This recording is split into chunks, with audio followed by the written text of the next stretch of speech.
Thank you. Ang bait ng ano, ang bait ng ano, Blue Manila. Thank you. Taga Ito pa kayo sa Laguna nag-shopping na. So, may utang tayo kay Basta. Kuya. Dito tayo. Toll gate. Yes. How much po utang ko, Kuya? Wait lang to. Dadagdag yan sa ano po. Sa card. Itadagdag yan. Kunin mo sa card ko na. Opo. Okay, see? Doon na. Oo, Opo. doon na. Okay, pwede ka ba maglagay dyan ng tip?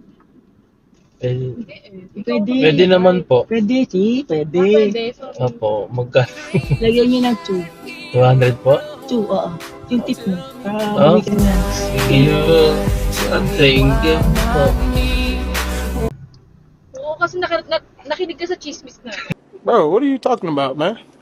250, yeah, 250 ang 250 po. Opo, 250. Ay, 250. Hindi, sinama ko kasi yung toll po. Yeah. Bali, 200 Sige po.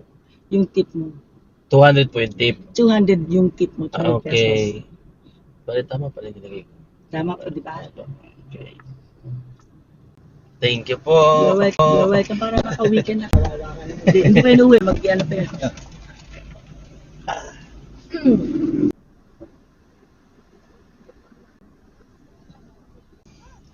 Dahil binuksan ko daw yung pintuan ni ma'am kanina, kaya siya nag-tip.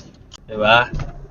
Unexpected yung mga ganung bagay. Kaya tuwing babiyahe dapat tayo, bigay mo yung best mo. Diba? Hindi natin alam, diba? Kagaya no, wala naman akong idea na magbibigay si ma'am ng ganun tip eh. Diba?